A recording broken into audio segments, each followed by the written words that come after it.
ভাত হোক বা রুটি কিংবা হোক পোলাও, যে কোনো নিরামিষের দিন এইভাবে তৈরি করা গাঁটি কচু যদি তুমি বানাও, বাড়িতে আসা অতিথিও কিন্তু তাক লেগে যাবে।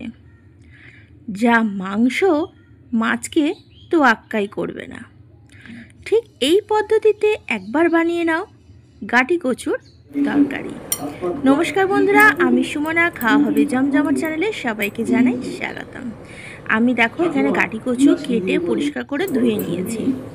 এদিকে কড়াইতে তেল বসিয়ে দিয়েছি আর তেলটা গরম হওয়া পর্যন্ত একটু সময় নিয়ে নিচ্ছি। তেল তো এখন গরম হয়ে গেছে, এর মধ্যে কেটে ধুয়ে পরিষ্কার করে রাখা গাঁটি কচুগুলোকে দিয়ে দিচ্ছি। গাঁটি কচুগুলো বেশ লাল লাল করে একটু ভেজে নেব। একটু লাল করে ভেজে নিলে খেতে কিন্তু অসম্ভব সুন্দর হয়। নাড়াচাড়া করে দিচ্ছি আর এর মধ্যে দিয়ে দিচ্ছি সামান্য একটু নুন, যাতে এটা তাড়াতাড়ি নরম হয় আর নুনটা ভিতরে ঢুকে গেলে খেতে কিন্তু খুব ভালো হবে। নাড়াচাড়া করে মিশিয়ে দিলাম। এবার উপর থেকে একটা ঢাকা চাপা দিয়ে দেবো। চাপা দিয়ে আমি এই গাঁটি কচুগুলোকে এখন ভেজে নিচ্ছি। 5 মিনিট পর ঢাকা তুলে দেখি কতটা নরম হয়েছে। আবার একটু নাড়াচাড়া করে দিচ্ছি। কচুগুলো দেখো কালারটা বেশ চেঞ্জ হয়ে গেছে। এখন কচুগুলোকে আমি তুলে নেব। কচুটা ভেজে তুলে নেওয়ার পর কড়াইতে এখন অনেকটাই তেল রয়েছে। এর মধ্যে দিয়ে দিচ্ছি একটা শুকনো লঙ্কা, 2টো তেজপাতা, একটা ছোট এলাচ আর হাফ চামচ মতন গোটা জিরে ফোড়নের জন্য। লো ফ্লেমে একটু ফোড়নটাকে আমি ভেজে নিচ্ছি একটা সুন্দর স্মেল আসা পর্যন্ত।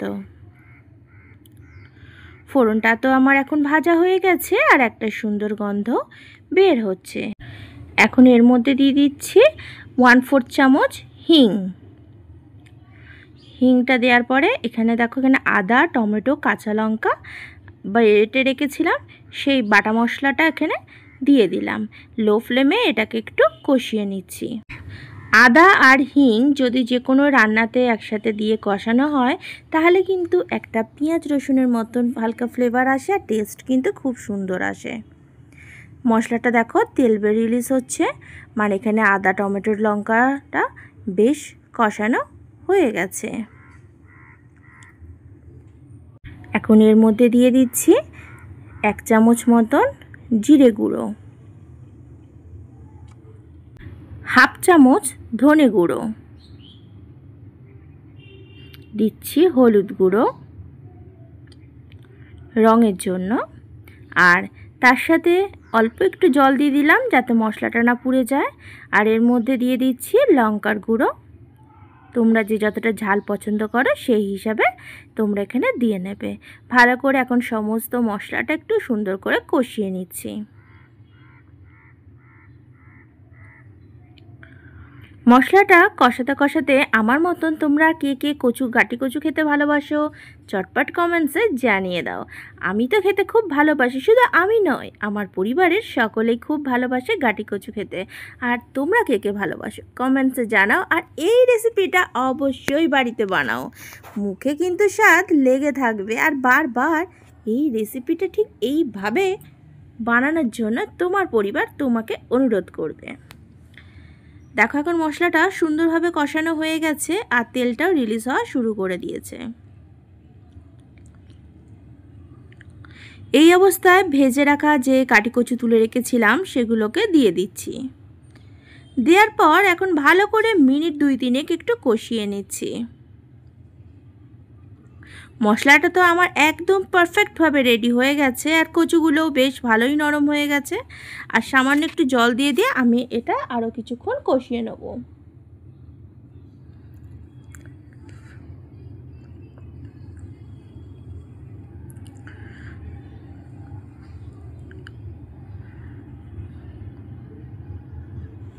আজকের রেসিপিটা যদি ভালো লেগে থাকে, আমার চ্যানেলে নতুন বন্ধু হয়ে থাকো, অবশ্যই চ্যানেলটিকে সাবস্ক্রাইব করে নিও আর পাশে থাকা বেল আইকনটিতে ক্লিক করতে ভুলো না। যখন যে রেসিপি আপলোড করব তার ইনস্ট্যান্ট নোটিফিকেশান পৌঁছে যাবে তোমার কাছে।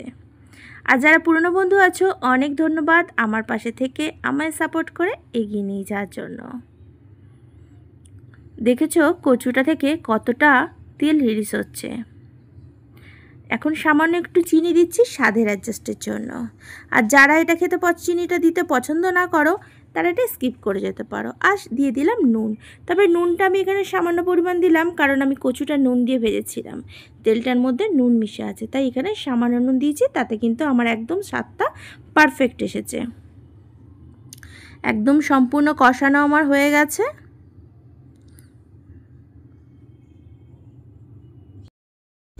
এদিকে কচুটা কষাতে কষাতে আমি কিন্তু গ্যাসের অন্যদিকে গরম জল বসিয়ে দিয়েছি।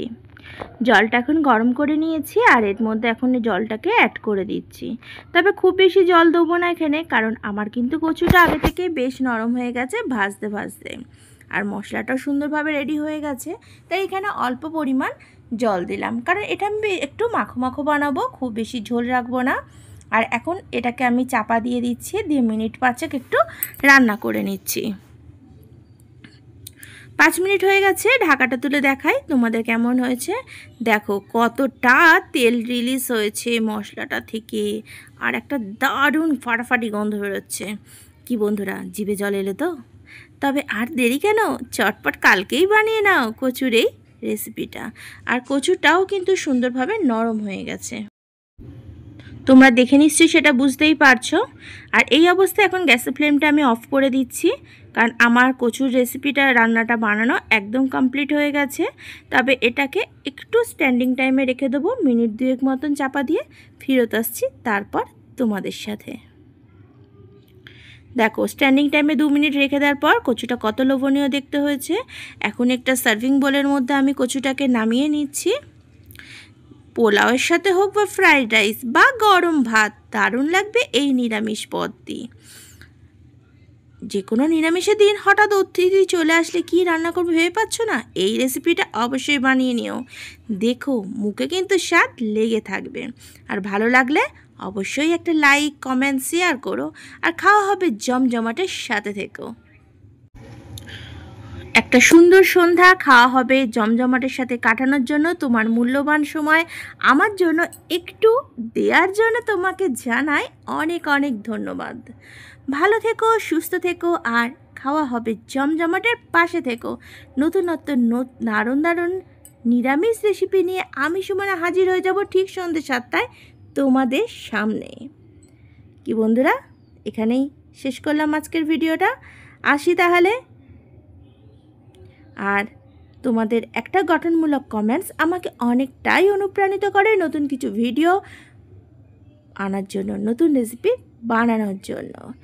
এই কচু রেসিপিটা খেয়ে আমার বাড়ির সবাই কিন্তু প্রশংসায় পঞ্চমুখ করেছিল। আর তোমার বাড়িতে কি হলো অবশ্যই কমেন্টসে জানিও। আজ তবে আসি, এখানে ভিডিওটা শেষ করলাম। টাটা, বাই বাই, ভালো থেকো, সুস্থ থেকো।